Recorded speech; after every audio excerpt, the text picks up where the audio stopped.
Semoga selalu sehat dan tetap semangat menjalani aktivitas. Terima kasih sudah meluangkan waktu untuk mendengarkan podcast kami. Pada episode kali ini akan membahas topik yang sangat penting, yaitu cara penularan HIV dan mitos yang masih sering beredar di masyarakat. Masih banyak informasi yang kurang tepat sehingga menyebabkan kesalahpahaman dan stigma terhadap orang dengan HIV. Untuk membantu kita memahami topik ini, telah hadir narasumber kita, Ibu Indra Sasmita, seorang tenaga laboratorium medis. Halo Ibu, apa kabar? Halo, selamat pagi. Alhamdulillah baik. Terima kasih atas undangannya. Semoga diskusi kita hari ini bisa bermanfaat bagi para pendengar. Amin. Terima kasih sudah bersedia hadir. Sebelum membahas lebih jauh, boleh dijelaskan terlebih dahulu apa itu HIV? Oke, jadi HIV itu virus. Jadi virus yang menyerang sistem kekebalan tubuh. Jika tidak ditangani dengan baik, HIV dapat berkembang menjadi AIDS. Saat ini HIV itu dapat dideteksi melalui pemeriksaan laboratorium sehingga bisa mengetahui status kesehatannya lebih dini dan segera mendapatkan penanganan. Lalu bagaimana sebenarnya cara penularan HIV itu? Jadi HIV itu dapat menular melalui cairan tubuh tertentu, yaitu udara, cairan sperma ataupun cairan vagina, bisa juga cairan rektum ataupun ASI. Jadi penularannya itu dapat terjadi melalui hubungan seksual tanpa pengaman.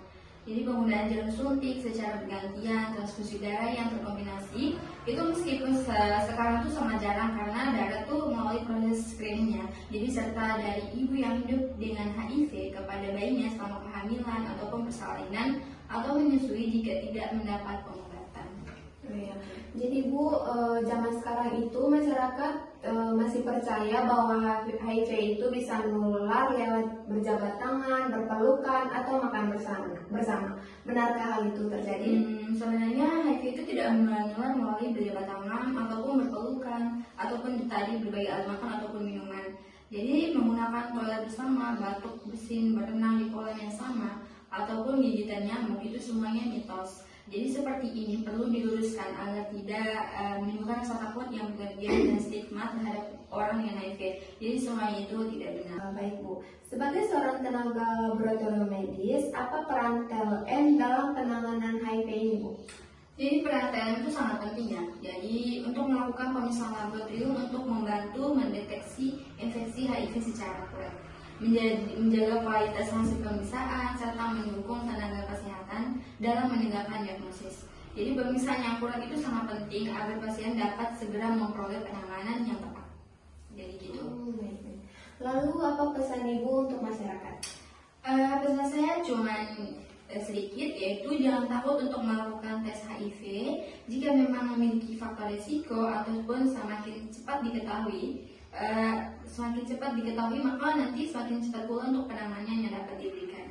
Selain itu juga mari kita hentikan stigma terhadap orang yang hidup dengan HIV karena mereka itu masih berhak untuk mendapatkan dukungan dan perlakuan yang baik. Terima kasih banyak Ibu atas penjelasan yang sangat bermanfaat ini. Untuk teman-teman pendengar, semoga setelah mendengarkan podcast ini kita semakin memahami cara penularan HIV yang sebenarnya dan tidak lagi mempercayai mitos yang beredar. Saya Noya selaku host mengucapkan terima kasih kepada Ibu Indra Sasmita selaku tenaga laboratorium medis yang telah berbagi ilmu pada hari ini. Terima kasih juga kepada seluruh pendengar yang telah mengikuti podcast Sehat Bersama. Terima kasih juga kepada seluruh pendengar yang telah mengikuti podcast Sehat Bersama. Sampai bertemu di episode berikutnya. Tetap jaga kesehatan, sebarkan informasi yang benar, dan sampai jumpa. Salam sehat.